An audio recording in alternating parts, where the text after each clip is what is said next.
पहले नासा, रूस और चीन और अब भारत। क्यों चांद को अपनी मुट्ठी में करना चाहती है पूरी दुनिया? और क्या है चंद्रमा से जुड़े वो डार्क सीक्रेट्स जो स्पेस एजेंसियां हमसे छुपा रही हैं?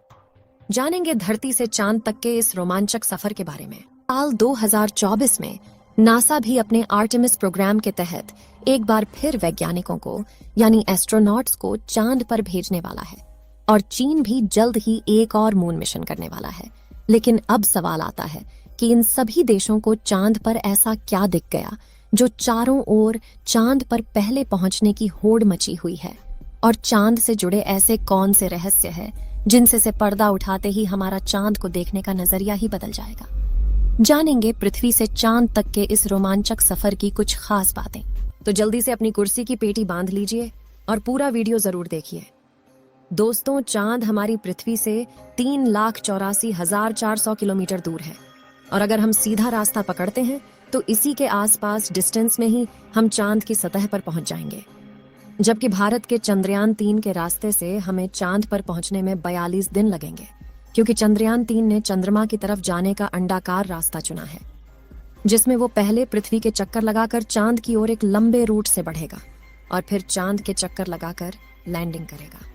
हालांकि यह रास्ता काफी किफायती तो है, लेकिन इसमें हमें एस्ट्रोनॉट के लिए बहुत खाना, ऑक्सीजन और पानी की जरूरत पड़ेगी, जिसे स्टोर करने के लिए बड़ा स्पेसक्राफ्ट चाहिए होगा। और इस रास्ते से जाने पर 30 लाख किलोमीटर की दूरी तय करके हम काफी थक भी जाएंगे। इसलिए चलिए हम अमेरिका और रूस वाले सीधे रास्ते से ही चांद की तरफ चलते हैं, और इस रास्ते से हमें चांद पर पहुंचने में 4 से 5 दिन लगेंगे। जब स्पेसक्राफ्ट का लैंडर आपको चांद पर उतारेगा तो बाहर आने के लिए आपको सबसे पहले अपना स्पेस सूट पहनना होगा, क्योंकि चांद पर काफी पतला वातावरण है और इसमें ऑक्सीजन मौजूद नहीं है। इसी वजह से सांस लेने के लिए आपको स्पेस सूट के पीछे लगे ऑक्सीजन सिलेंडर का सहारा लेना होगा। स्पेस सूट पहनने के बाद जब आप चांद की सतह पर कदम रखेंगे तो खुद को काफी हल्का महसूस करेंगे। दरअसल चंद्रमा का गुरुत्वाकर्षण पृथ्वी से 6 गुना कम है, इसलिए अगर पृथ्वी पर आपका वजन 60 किलोग्राम है तो चांद पर यह सिर्फ 10 किलोग्राम हो जाएगा। इसी वजह से पहली बार चांद पर कदम रखते ही शुरुआत में आपका बैलेंस बिगड़ेगा और आप चलने के बजाय उछलते हुए नीचे भी गिर सकते हैं। इसलिए चांद की सतह पर संभल कर कदम रखना जरूरी है। खैर, अब चांद की सतह की बात करें तो यहाँ पृथ्वी की तरह सीधे रास्ते नहीं बने हुए हैं, बल्कि चांद की सतह ऊबड़ खाबड़ है और यहाँ जगह जगह पर चट्टानें, पहाड़ और बड़े बड़े क्रेटर यानी गड्ढे हैं। चांद पर यह गड्ढे तो 20 सालों से गिर रहे उल्का पिंडों की वजह से बने हैं, और ये 100 सेंटीमीटर से लेकर 25 किलोमीटर तक बड़े हैं।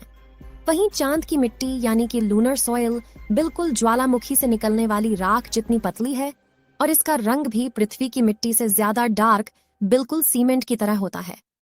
इस मिट्टी में खुरदरापन न होने की वजह से आप जैसे ही इस पर कदम रखेंगे तो आपके पैरों के निशान बन जाएंगे, जिस वजह से चांद पर सबसे पहले कदम रखने वाले एस्ट्रोनॉट नील आर्मस्ट्रॉन्ग और बज एल्ड्रिन के पैरों के निशान आज भी मौजूद है। अब चांद की खूबसूरत जमीन देखने के बाद साथियों, आप अपनी नजरें जब ऊपर की तरफ करेंगे तो आपको हमारी पृथ्वी भी दिखाई देगी। जैसे पृथ्वी पर चांद का उदय होता है, वैसे ही चांद पर भी पृथ्वी का उदय होता है। बस फर्क इतना है कि पृथ्वी से देखने पर चांद काफी छोटा लगता है और चांद से देखने पर पृथ्वी बहुत बड़ी दिखाई देती है, और यहाँ से धरती की खूबसूरती देखकर आप खुश हो जाओगे। अब अगर आप चांद के उत्तरी ध्रुव पर लैंड करोगे तो आपको अपने आसपास भूतकाल में फैले हुए स्पेस मिशन के स्पेसक्राफ्ट और सैटेलाइट के टुकड़ों के साथ प्लास्टिक बैग में भरा हुआ कूड़ा भी दिखेगा। ये कूड़ा नासा के उन 12 एस्ट्रोनॉट्स ने फेंका है जो चांद पर जा पाए। दरअसल इन बैग्स में इनका मलमूत्र और खाने के रैपर्स और बिस्किट है।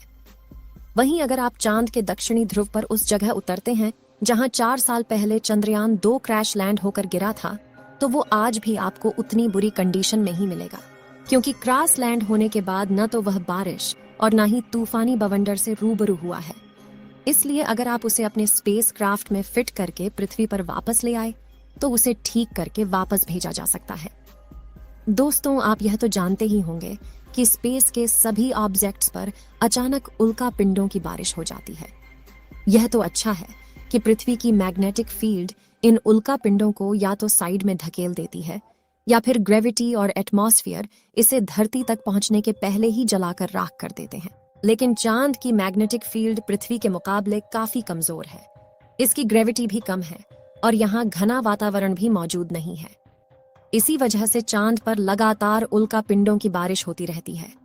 ऐसे में कोई भी उल्का पिंड गिरकर आपको पल भर में मौत के घाट उतार सकता है। इसलिए आपको उल्का पिंडों पर नजर लगाए बैठे कमांड सेंटर के वैज्ञानिकों से लगातार संपर्क बनाए रखना होगा।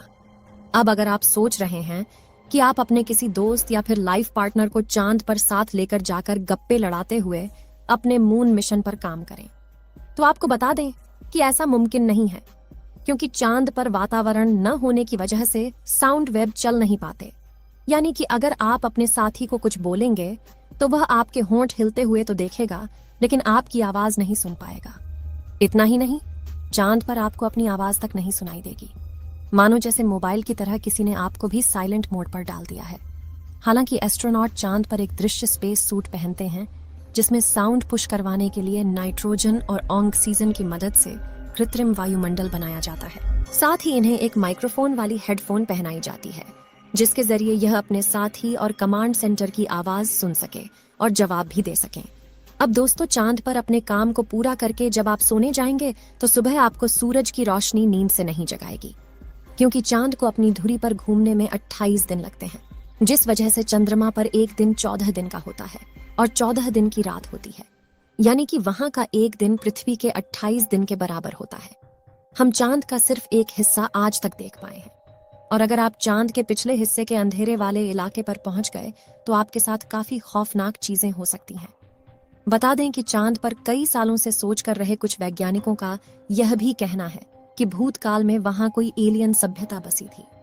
चंद्रयान 1 ने चांद की सतह पर वाटर आइस और हाइड्रोप्लस के रूप में पानी की खोज की है, जो इंसानों के जीवन के लिए काफी जरूरी है। इसके अलावा अंतरिक्ष में चांद ही पृथ्वी के सबसे करीब है, इसलिए भविष्य में वहां जाकर बसना हमारे लिए काफी किफायती साबित होगा। वहीं यहाँ पर हम एक और स्टेशन भी बना सकते हैं।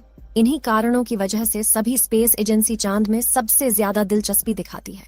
तो दोस्तों, अगर भविष्य में मौका मिले तो क्या आप चांद पर जाकर बसना चाहेंगे? अपनी राय कमेंट में जरूर बताएं। आज के लिए इतना ही। आपकी आखिरी जिम्मेदारी इस वीडियो को लाइक करके शेयर करने की है। इसे ज्यादा से ज्यादा मित्रों तक शेयर करें ताकि उन्हें भी जानकारी मिल सके। और भी ऐसी ही नॉलेजेबल वीडियो के लिए अपने भरोसेमंद चैनल को सब्सक्राइब जरूर करें और बेल आइकन को ऑल पर सिलेक्ट करना बिल्कुल ना भूलें। वीडियो को अंत तक देखने के लिए धन्यवाद।